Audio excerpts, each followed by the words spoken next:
भैया अभी श्रुति की उम्र ही क्या है। अभी अभी तो ग्रेजुएशन पूरा किया है उसने। पढ़ने में भी इतनी अच्छी है, उसे कुछ करने का मौका दीजिए। अरे बसंत, तुम समझ नहीं रहे हो। श्लोक इतने अच्छे पद पर हैं, उनके पिता भी प्रशासनिक अधिकारी हैं और उन लोगों को हमारी श्रुति बहुत पसंद है। सबसे बड़ी बात, उन्होंने दहेज की कोई मांग नहीं रखी है। श्रुति बहुत खुश रहेगी वहाँ। पर भैया, श्रुति और श्लोक के बीच पूरे 10 साल का फासला है। कोई बात नहीं, आजकल तो लोग 15 से 20 साल का फासला होने के बावजूद प्रेम विवाह कर रहे हैं। मेरे और तेरी भाभी के बीच भी 8 साल का अंतर है। दरवाजे की ओट में खड़ी श्रुति चुपचाप सब सुन रही थी। पापा ने उसकी जिंदगी का इतना बड़ा फैसला उसकी मर्जी बिना पूछे ही कर लिया था। क्या सपने देखे थे उसने, और उस पर उम्र के बीच इतना फासला। आज वो लोग श्रुति को देखने आए हैं। श्लोक को उसने पहली बार देखा, देखती ही रह गई। इतना विनम्र, इतना आकर्षक। जब से उसकी शादी की बात चली थी, उसने गुस्सा के चलते हंस ना बोलना ही छोड़ दिया था।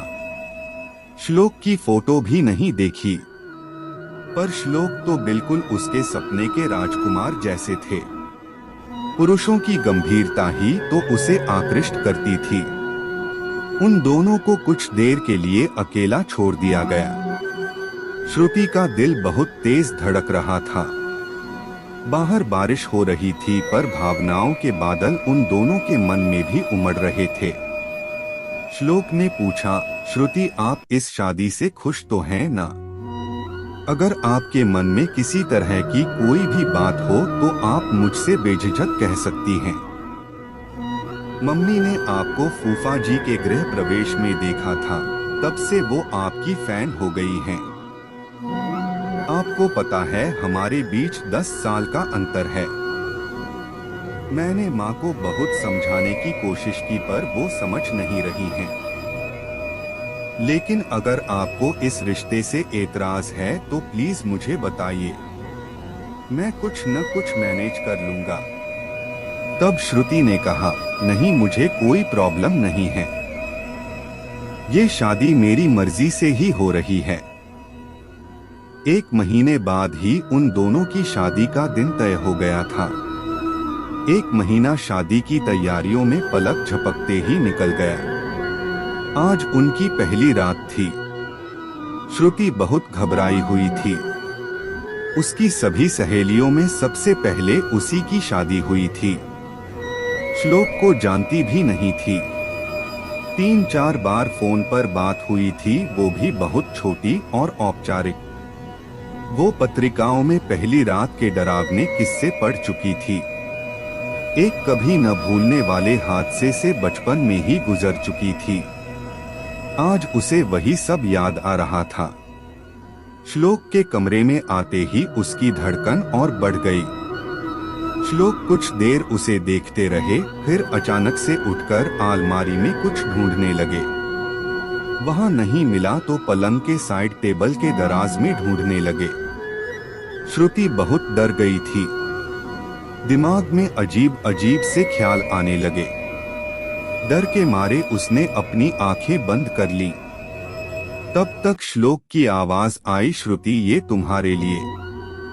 जब उसने आंख खोली तो श्लोक एक खूबसूरत सी डायमंड रिंग लिए खड़े थे। पहली बार श्रुति उसे देखकर मुस्कुराई थी। श्लोक ने अंगूठी उसकी उंगली में पहनाते हुए कहा, श्रुति, तुम मुझसे बहुत छोटी हो, अनुभव और उम्र दोनों में। मैं तुमसे सीनियर हूँ, लेकिन अब हम दोनों एक दूसरे से चंदन और खुशबू की तरह जुड़ चुके हैं। दोनों में से किसी एक का भी अस्तित्व दूसरे के बिना अधूरा है। जीवन की हर राह पर हम एक दूसरे के साथ चलेंगे। श्रुति चुपचाप उनकी हर बात सुन रही थी। धीरे धीरे उसकी घबराहट कम हो रही थी। श्लोक ने कहा, अच्छा ये बताओ, तुम्हें अंगूठी पसंद आई? बहुत। और मैं? श्रुति ने शर्माते हुए कहा, बहुत ज्यादा। फिर श्रुति ने कहा, आप पति से पहले मेरे दोस्त बनेंगे? बिल्कुल बनूंगा, लेकिन पति तो मैं बन चुका हूँ। मेरा तो हक है तुम पर। श्रुति को घबराता देख उसने श्रुति का हाथ अपने हाथ में ले लिया और बोला, श्रुति घबराओ मत। जब तक तुम नहीं चाहोगी हमारी दोस्ती का रिश्ता पति पत्नी के रिश्ते में नहीं बदलेगा। बस तुम्हारे इस प्यारे से चेहरे पर घबराहट और डर नहीं देखना चाहता मैं। श्लोक और श्रुति की मीठी सी दोस्ती की पहली रात बातें करते करते ही बीत गई। हर बीतते दिन के साथ श्रुति श्लोक के साथ बहुत सहज होती जा रही थी। अपनी हर एक बात जो पहले कभी किसी के साथ नहीं की थी, सब कुछ श्लोक को बताने लगी। और एक दिन अपने बचपन का सबसे पीड़ादायी और दुखद अनुभव भी। बताते समय श्रुति की आंखें बरस रही थीं। जाने कितने सालों का दर्द दबा था उसके सीने में, जो आज कतरा पिघल रहा था।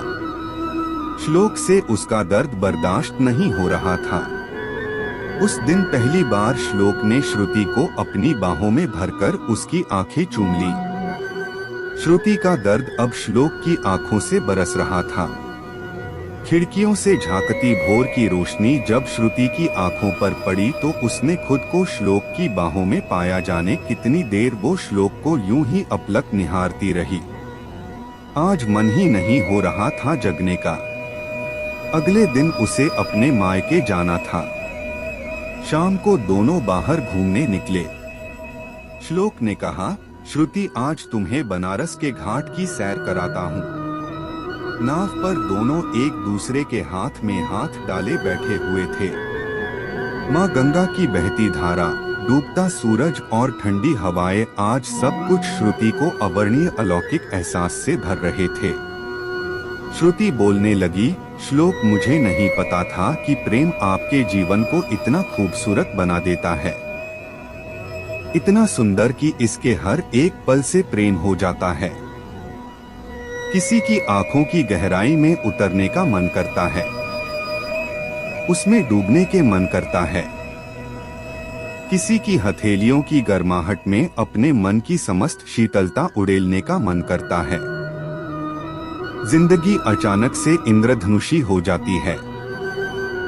हवाएं वासंती सी लगने लगती हैं।